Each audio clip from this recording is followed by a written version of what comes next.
Blueprint for Change. A plan to overcome challenges. Blueprint for Change. A guide to help create opportunities. Blueprint for Change. Thought-provoking conversations. Blueprint for Change. Why wait when you can contribute to the Blueprint for Change?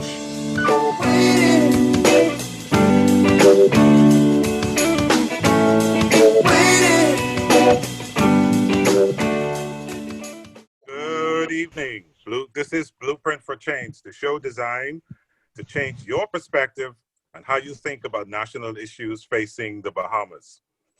We want to help you discover your blueprint for change. I am your host, Michael Diggiss, along with the co-host, Dale Happy Knowles. Dale, Happy, how are you today?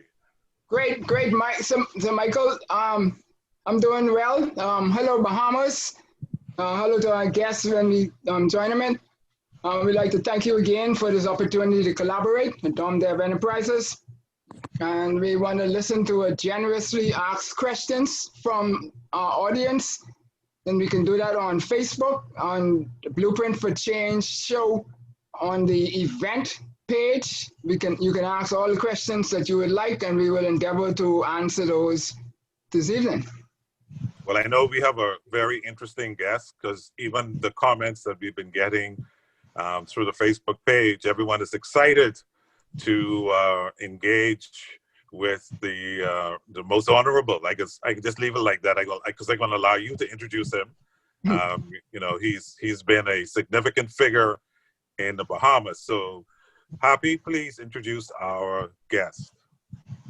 Well, good evening again, Bahamas, and this evening we have a very patriotic and unapologetic Bahamian who has been a national builder in our country.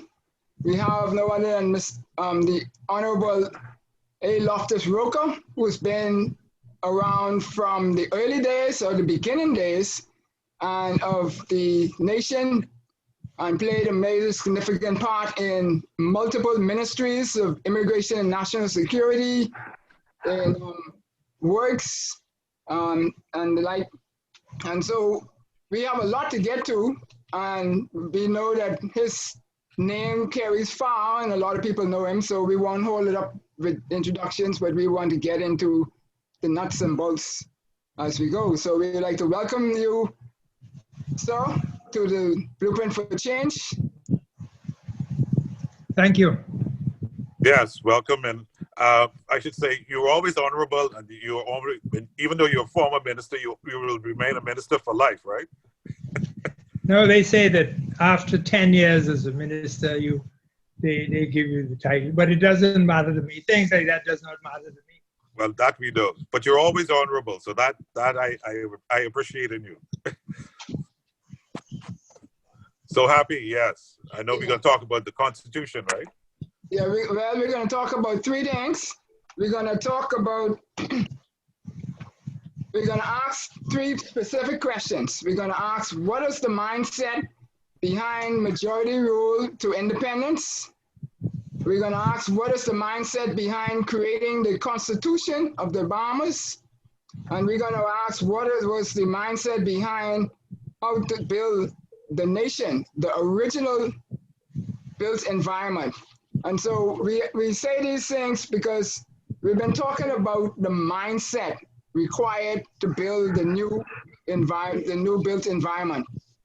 And we define the new built environment as the political, economic, and social environment of our society formulated through intentional thought and action, designed to create the greatest opportunity to build the highest quality of life for our citizens, residents, and those subscribing to and supporting the culture of the 242, and those which will provide sustainability for the generations to come. That's what we define as the new built environment. And with COVID cleaning the canvas, what we want to do today is to speak with our senior so that we could understand the mindset that went into building the original environment known as the 242 or the nation, so that we could apply some of those principles and values and thoughts and concepts to rebuilding the Bahamas now, today. So, Mike, I just wanted to quote one thing that I said on Facebook a few days or months ago, back in April, that effective and great leaders plan with clarity and rational thought whilst confronting their most vivid nightmare. And I'm sure the Honourable Loftus Roker would have done that in his tenure of governance. And so we look forward for a very enlightening conversation this evening. So if I can start with the first questions as we go through laying the foundation. So Yes. we would like to know, we have gone through hundreds of years of activism in the Bahamas, spread far and far apart. From Caesar Brown back in the 1700s, right up to the era in which you would have been intimately a part.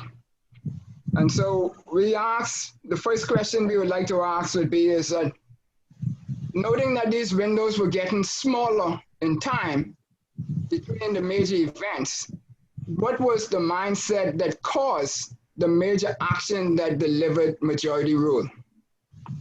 Well, first of all,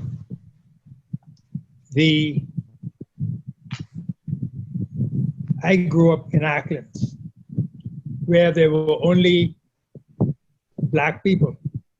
There were no white people living in Acklands. But Acklands, Crooked Island, and Long Key were most of the time represented by a white Bahamian. The white Bahamians controlled the economy of the Bahamas, and therefore they had a lot of control over a lot of other people. But when an election in the early time, when I was a boy, was every 7 years. And when election time, you saw the fella came up in a boat with groceries and liquor and cigarettes, and he anchored offshore. That sounds familiar, Minister, Honourable Loftus. That sounds very familiar. Yeah, and you go and eat on his boat and all of that, and he paid you to vote for him. Now those days, you vote openly, so he knew how you was going to vote. You couldn't fool him. If you tell him you was going to vote for him, he was going to be there, and you have to say who you're voting for. You didn't have the secret ballot when I was a boy. Wow. But eventually, now, my father knew Sir Milo, the late Sir Milo Butler, who was one of the few black merchants they had in Nassau. And my father used to get supplies from him. And that is probably how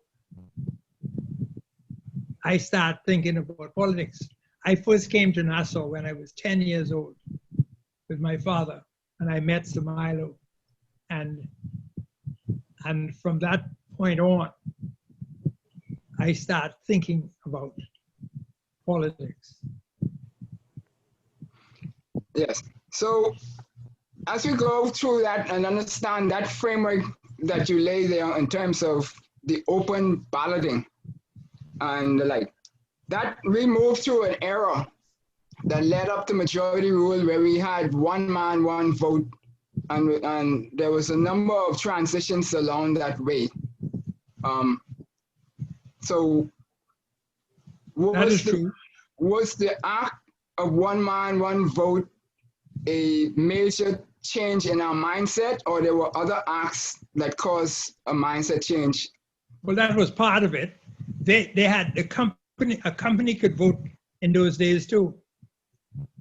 And if you didn't qualify, a black fella couldn't vote. You had to own property. And if you own land, right, you could vote too, right? Right. And if you own land in every island, you could vote in that island, because elections were not held on the same day. So you can vote, one person can vote multiple times? Right. Because the elections were held different days for different islands. Ah. So you could vote here and then you could fly to Lustra. And if you own land there, you vote there too. Okay. So did majority rule empower the majority in order to feel that they have a say in the governance, not just the actual vote, but beyond that? Oh yeah, well, once you got majority rule, the Progressive Liberal Party was then the party that won not the majority of seats, but they won the equal seats to the UBP, or the Bay Street Boys. Yeah. And Sir Randall Fox and Sir Alvin Brennan were two candidates that they won their seats. And They were they joined independent, the right? PLP. Well, Sir Randall was a Labour. Right, okay. And Mr. Brennan, he ran as an independent because he wanted to run as a UBP. But Sir Rowland said he didn't want him because he's too troublesome. He didn't want him to run. So he ended up running as an independent. And that is what made it so easy for the PLP to get votes. Well, Sir Randall was never going to vote with the UBP. But Sir Alvin Brennan, because the way the UBP treated him, he wanted to run as a UBP. And the way they treated him, he decided to join the PLP. And his biggest ambition was to be speaker. He wanted to be speaker. Okay. And so that was an easy thing. He was made the first speaker after majority rule. Okay. And so how did you Randall get Randall to come over? Yeah, well, that was easy. Right? So Randall wasn't going with the UBP. Even if he didn't come with the PLP, he wasn't going with the UBP. And anyway, he came over, and he was the first Minister of Labour under and after majority rule. Okay. And once the Bahamians found out that we could win, the next election, the majority rule was in 67. Right. Another election was called in 68. And the PLP won absolute majority in 68. And that's when I first got in the House.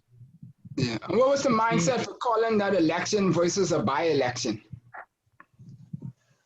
Well, calling a by-election wasn't going to help. You could only call a by-election if a vacancy came in the House.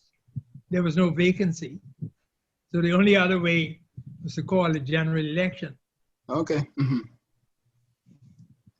So what made you decide that you were going to go directly into politics? I know you said some Milo may have influenced you, but what made you decide at that point during that election that you were going to run as a candidate?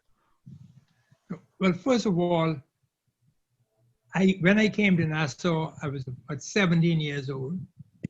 I came here as a student teacher.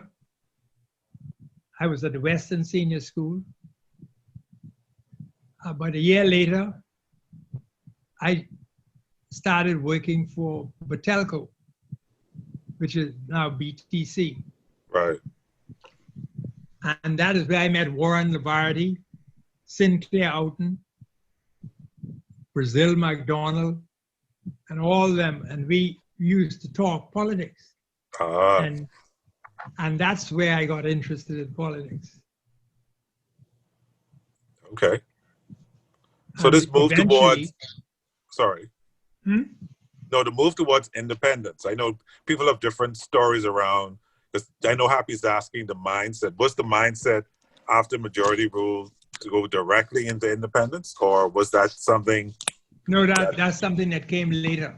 Because we had, don't forget, we had in 68, we had a conference, a constitutional conference in London.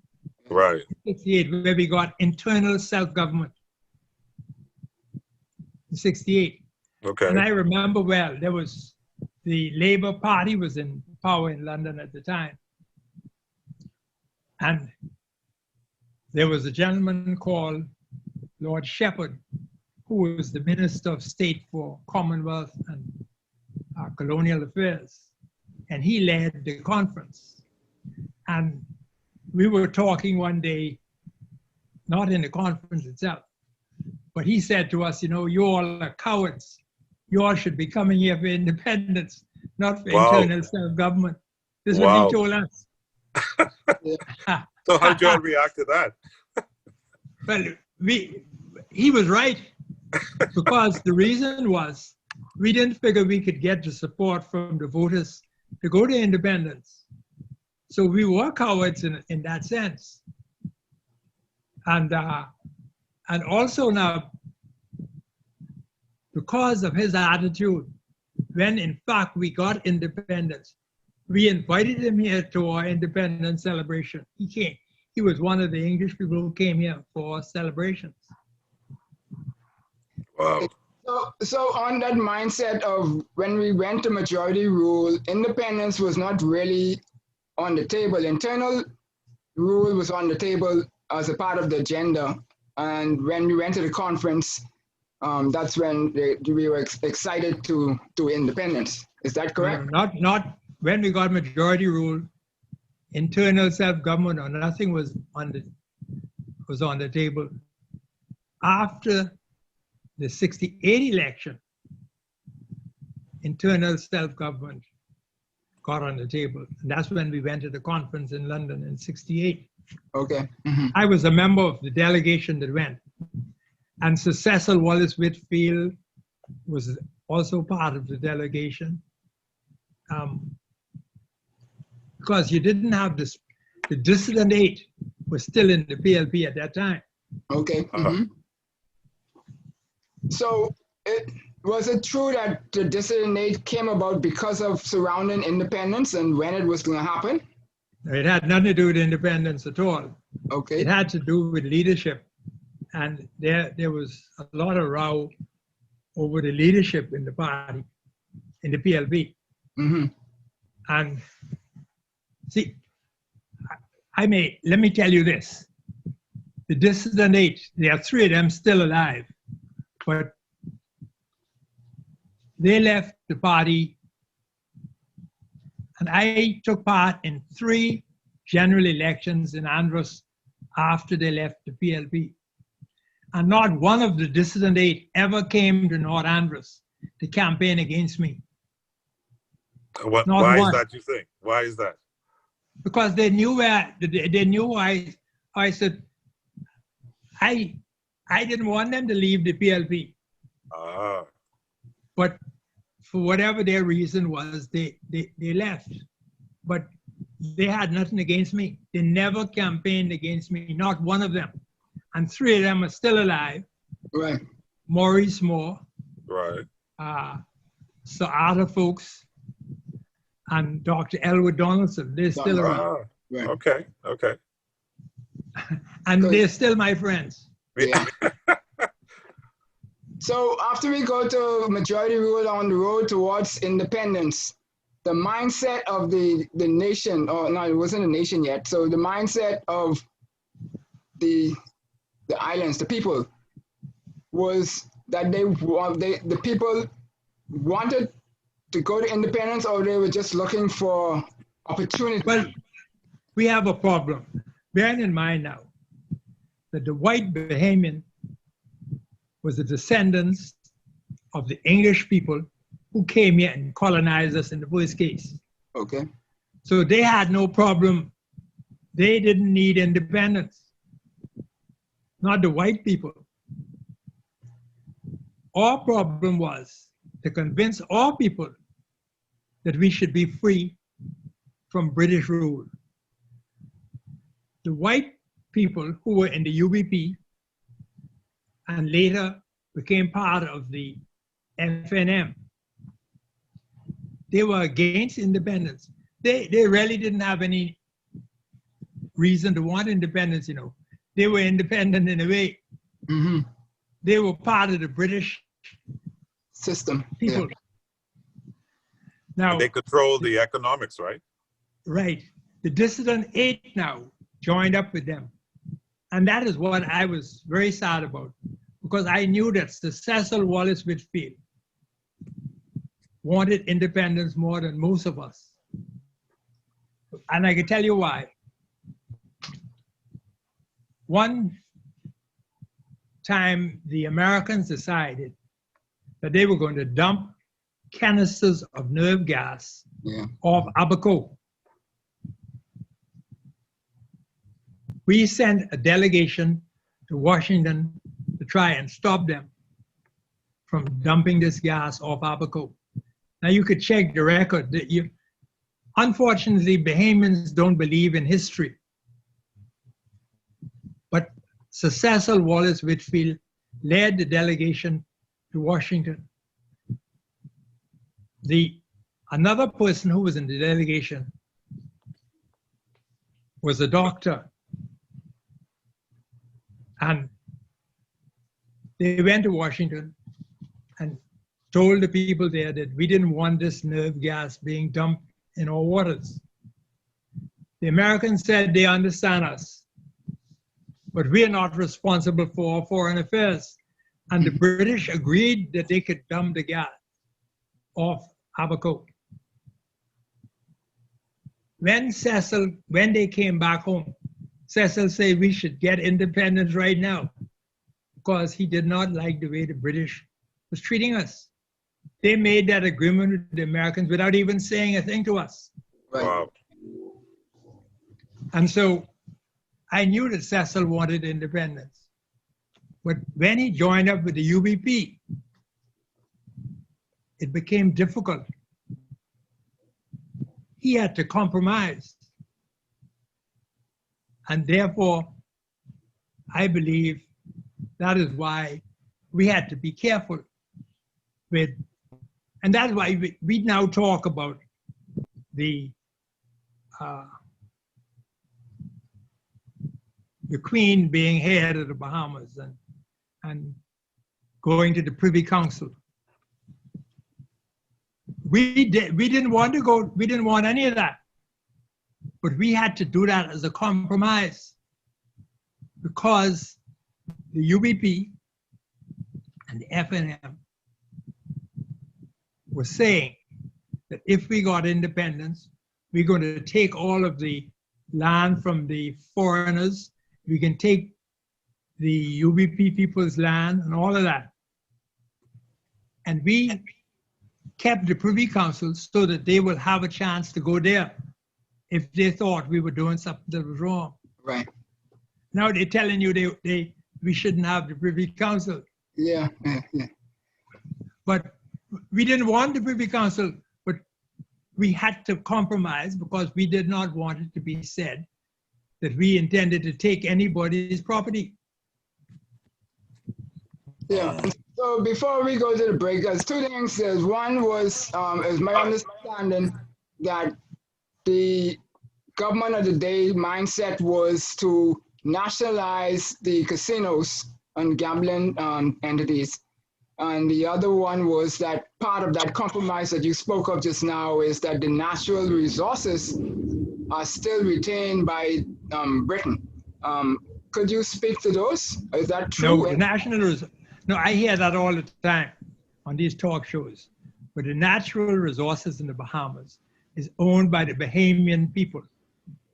It's not owned by the British government. That is not true. Okay, great. So When we was got it? independence, the Bahamas belonged to Bahamians. Okay. And So the Queen being head of the Commonwealth of the Bahamas has nothing to do with anything because she takes advice from the Prime Minister of the Bahamas. Right. so this is post independence, but prior to independence, they control all the Right. natural resources. Okay. Right, yeah, yeah. Right, and so we'll talk about the Constitution on our other side of the break. But what Okay. about the casinos? What was the mindset for them? Well, again, if you remember that Mr. Carlton Francis, Yeah. he ended up leaving the PLP over the question of whether we should own the casinos or not. If you go back, you'll see that. And mainly the Christian community, and I was with them, believe that we should not be involved with gambling. And so, but when the government decided to take over ownership of the casino and give the management to the foreign company, that is what caused Mr. Francis to leave the PLP. Mm-hmm. Even though people now trying to suggest something else had happened. And so the government today, as far as I know, owns the casinos. They are managed by companies. Okay. All right, Mike, you want to take us to the break? Yeah. So Honourable A. Loftus Roker, that's Yeah. a very interesting thought. And we'll talk a little bit more about that too, because I really want to trigger this question about the foreign direct investment and the whole casino licensing question. So, but we'll touch that after the break. So Okay. you're listening to Blueprint for Change, and we'll come back to you right after these few messages. Blueprint for Change. Eleanor Roosevelt said that great minds discuss ideas, average minds discuss events, and small minds discuss people. The ultimate design starts from thought, and thought is a product of one's mindset. Let's change our mindset from being employees to Yep. being employers, from being workers to being owners. Why don't we tell it the opportunity instead of the job? I think one of the things that we need to understand first for us to appropriately, I guess, get the litmus test on how we see the creatives, how we see creatives in society in general, is how we understand and value our own creativity.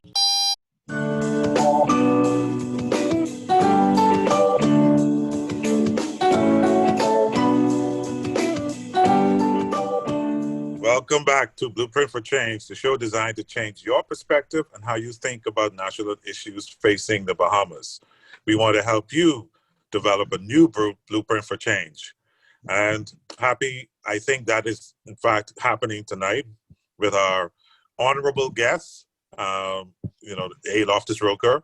I think we're just starting to get into some interesting issues related to this constitutional mindset and this whole question about independence.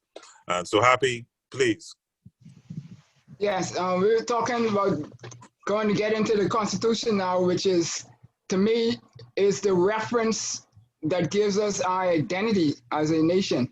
I'm not sure if you would agree with that, because it defines a number of things for us. And so next to being godly, we have something called a preamble.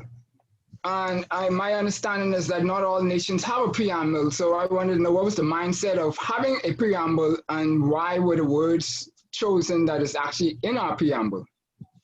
Well, first of all, the preamble is not part of the Constitution. Yeah, in correct. a sense, Mhm. right? But let me give you this question we should be asking is, what is independence? What is sovereignty? What is a Bahamian? Everybody from all over the world could come here. And if they have some money, they could buy us out.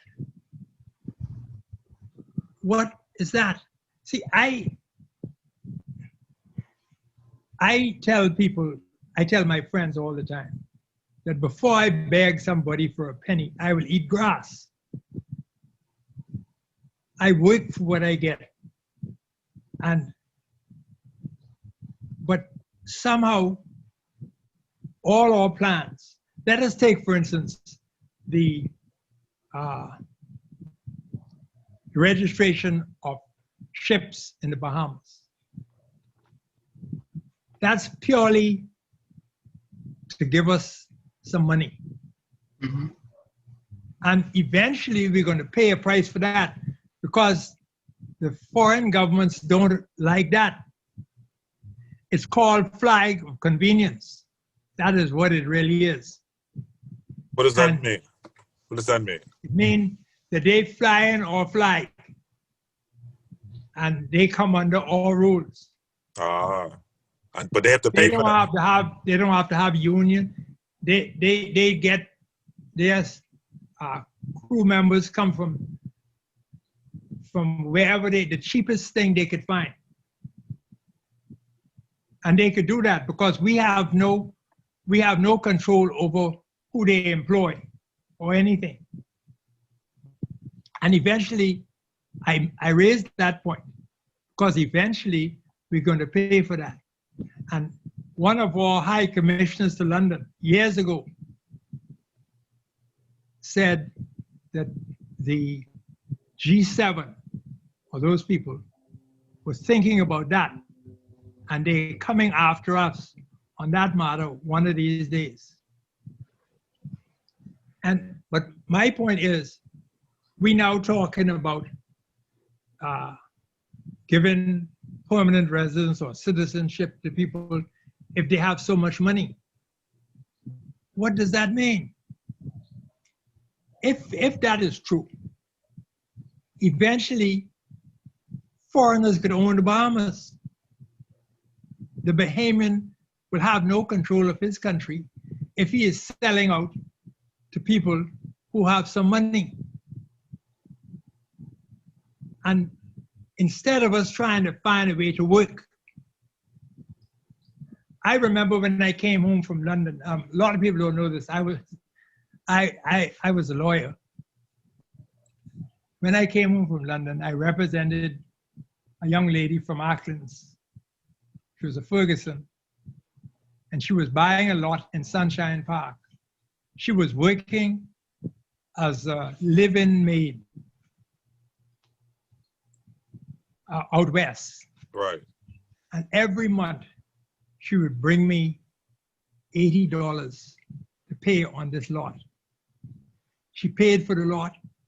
Then she built a house, one of the best houses in Sunshine Park. And she got that by being a live-in maid. Today, thousands of live-in maids are working in the Bahamas from foreign countries, while Bahamian women are unemployed.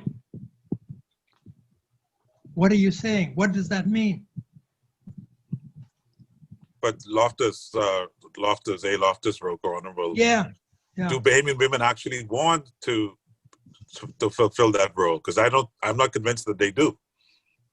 That's the problem. So if a Bahamian, I say the Bahamian don't want the land, so I could give it to a foreigner then. See, if I say Bahamian, I don't want to give the Bahamian crown land because he doesn't have the means. He's too lazy. He isn't going to develop it. But the foreigner could come, so I give it to the foreigner. Is that the correct thing for me to do? No. I don't No, think that land belonged to the Bahamian, and leave it there until the Bahamian decide he want to. You see, also, one of the reasons why the Bahamian don't want to take that living job, because the pay that he's getting can't live off that. The foreigner could live off that because they're getting uniform, they get a room to live in, and they get food to eat. Right. If they get $2 a month, they send that back home to their people. Right. But the Bahamian isn't going to work for that. So why should we allow foreigners to come in here and work for less than the minimum wage when the government set the minimum wage? The government seems set like the minimum wage, and we allow people to bring foreigners into work for less than the minimum wage. aren't all of these things outlined in the Constitution or in the preamble as to the framework by which we should be operating? So if that's the supreme law, then why are we allowing successive governments to perpetuate that? Well, the problem is, if I have the same attitude you have,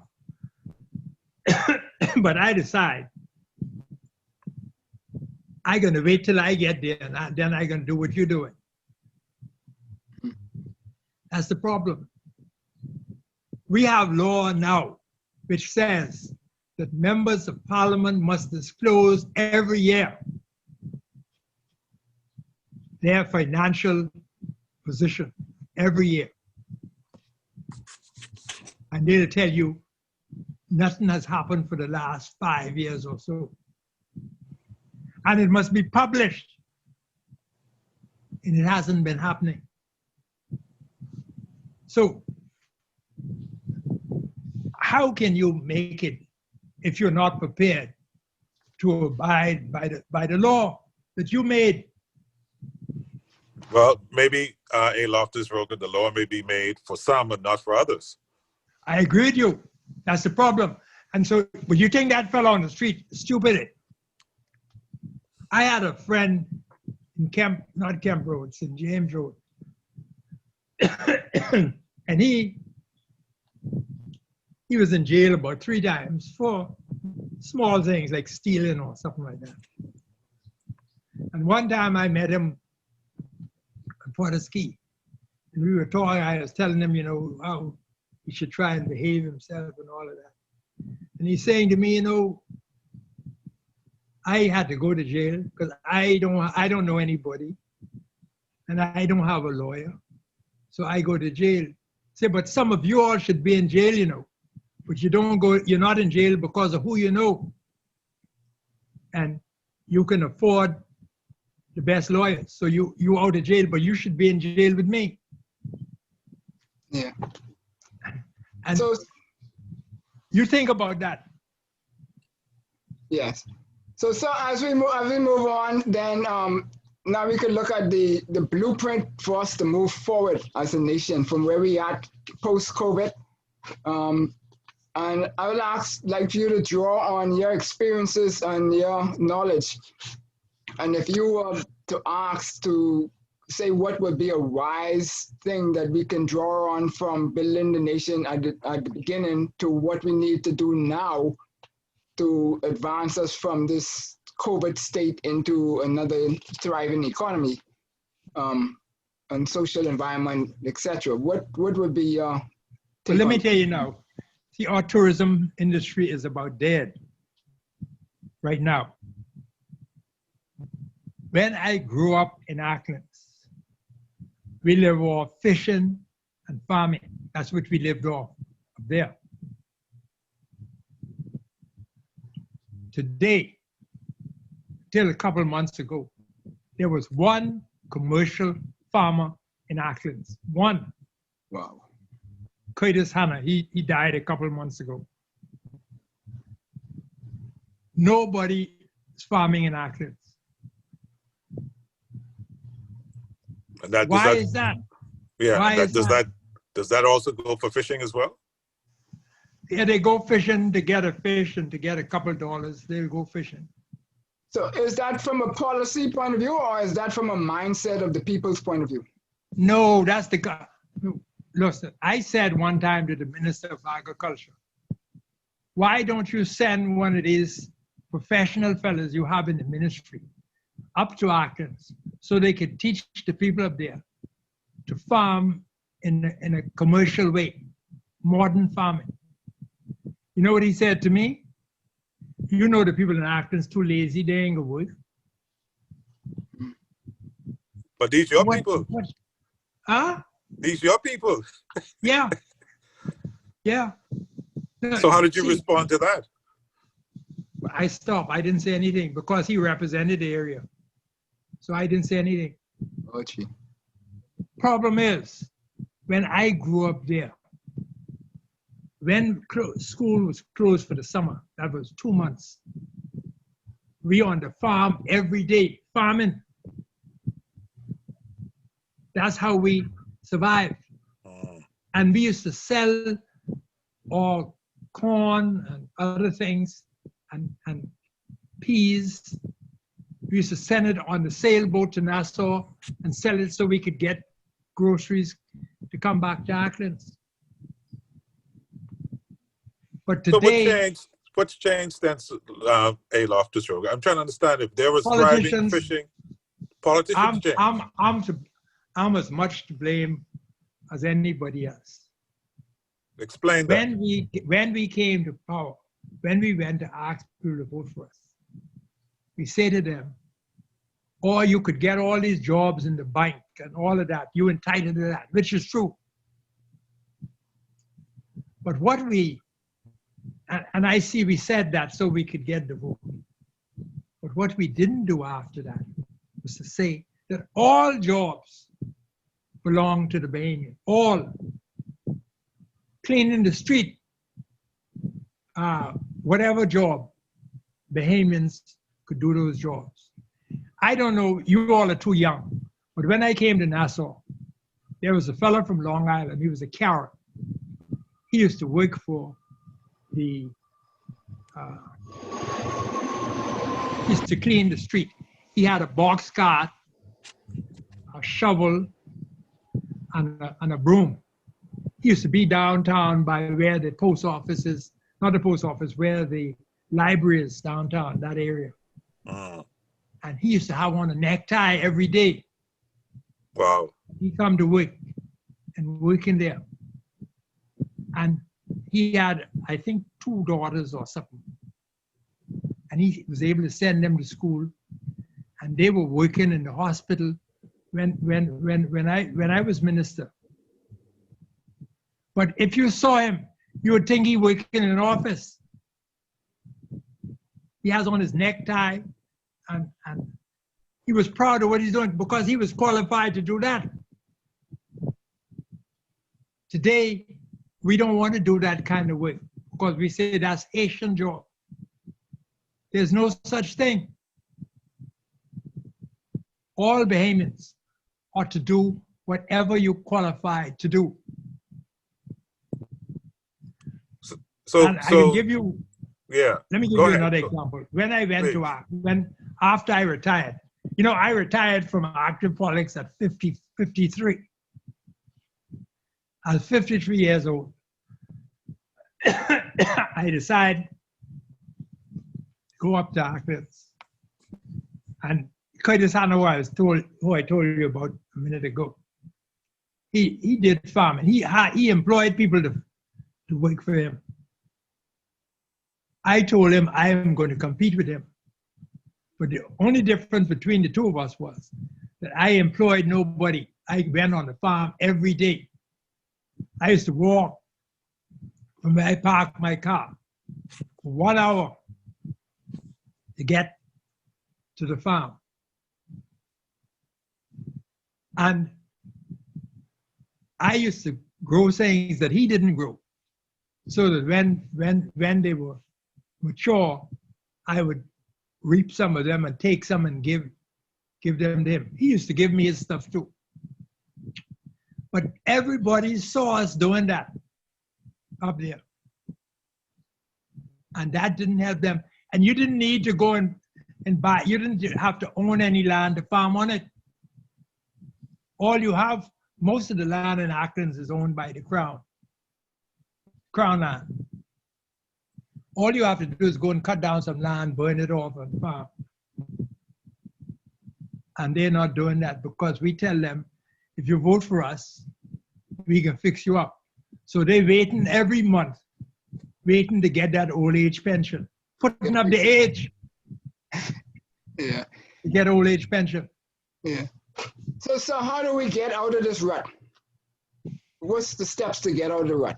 Leaders have to lead. Okay. Leaders have to lead.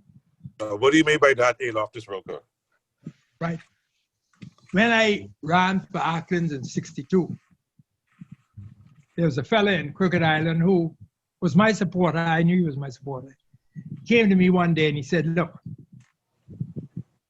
give me £100. So in the evening when we go to the bar, I could buy liquor for your supporters. Because the other fella doing that. So I told him, that is what I'm trying to stop. Right. So I can't give you no $100 for that. And I know he was my supporter. He voted for me. But I told him I am not going to give him any money to buy any liquor for any supporter I have.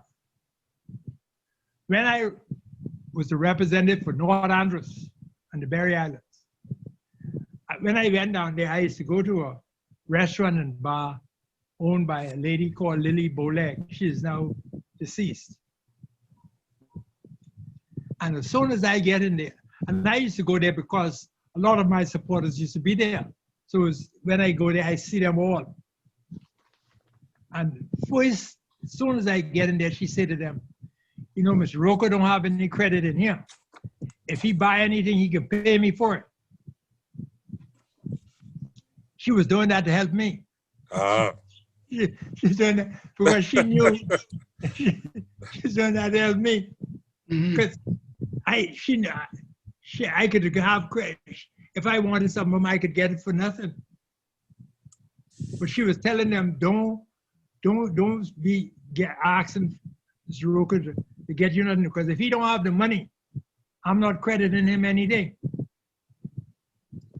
We have to find a way to educate our people that a representative isn't there to do favors for you. A representative is there. And that is why it's good to listen to what these fellas say during campaign time. Their job is to improve the conditions in the country so that Bahamians could live a better life. But that campaign, all of you campaign on, I promise you this, I will do this for you, I will take care of you. That's the problem. What I'm saying is, if tell me you're going to build this road, fix this road, I accept that, because that's what the government should be doing. But don't tell me you're going to give me some money to do something, because that's not what you're there for. And anybody in North Andros, Berry Islands, or in Acklands will tell you, I was always against that kind of thing. If you get your people believing that all they got to do is sit down and wait until you reach, and you'll give, why would I come to you and tell you, I want you to vote for me. Here's $100. And when I get there, I can do something for you. Why I giving you $100 of my money so you could vote for me? I paid you the $100. That vote is after you vote for me and take my $100. I got to go and get that back. But And we, that's the problem. right. We have, So politicians have been using that as a strategy, yeah, you know, time after time, election after election, and people come to believe that that is what you're supposed to do. and that is why I say those of us who are educated are not doing all that we can to educate our brothers and sisters so that they can make right decisions. It's unfortunate. So you're saying that leaders and education are two key points in order to us to advance the country forward. You need the right education, though. Yes. You need the right education. There are a lot of doctors and lawyers and accountants and all kinds of people in the Bahamas today. But that is not necessarily common sense. You know, there was an old man up in Chester's who I knew. He used to tell us, education, not a common sense. And that is true. You may have education, but common sense is a different thing altogether. But maybe that is the secret to the mindset. The common sense, Yeah. is part of the mindset that we need to engender in ourselves. Look, man, you see BEC in all kinds of trouble, right? All kinds of financial trouble. And we all talk about how the politicians are crook and this and that. We really don't mean that, because what we're saying is he ain't sharing his crookedness with us. That's what we're talking about.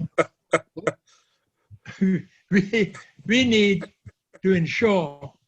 Look, one time after we had an increase in salary, the Prime Minister said to us, look, make sure you pay all your government bills. And I was Minister of Works at the time. And he said, Loftus, the only people who may owe money that you didn't cut them off would be government ministries. Even government corporations got to pay their bills. He told me that. And I tell you how difficult it is. You have to be prepared to put up with a lot of things. So I heard him, everybody heard him. He said this in cabinet, everybody heard. 4 months later, the chairman of one of the corporations told a minister that I instructed them to cut off all services who owe bill and didn't pay. And they came to cabinet now to complain that I am trying to embarrass them. When I gave the instruction to the corporation, I told them that applied to me. If I don't pay my bill, cut my light off, cut my phone off. I don't need no babysitter. I used to pay my bills before I became a minister. So how come I don't want to pay it now that I'm a minister? Right. And you know, 4 ministers went to cabinet about 2 months later to complain that I am embarrassing them by telling the corporation to cut their light off. I ain't tell the corporation, didn't call their name to the corporation. But that is why we are where we are now. Okay. So Happy, we are running out of time, unfortunately. So sound like A. Loftus Roker has to come back on the show to really get I'll come back into this whole conversation about the purpose of the Constitution, what we need to be doing as citizens in this country, and what is a citizen? Yeah. Because he asked a very important question. You know, how do you determine who is a citizen? Yep. And you'll find that if you don't watch out, we'll be outnumbered. I remember one time, you know, and I will say this before we go. I blame Arthur Hanna for causing me to be Minister of Immigration. That's your good friend, right? I wasn't I know, I wasn't supposed to get that. The Prime Minister called me up one morning and said that he was having a talk with Adahana. Now, Adahana was leaving the cabinet. Oh, I didn't know that. Okay. Yeah, this is in 84. So he said Ada called him up and told him that if he left emigration where he intended to leave it, the country would be sold out. And he said he asked Ada who to give it to. And Ada told him to give it to me. That's the worst thing that's the most problem I ever had.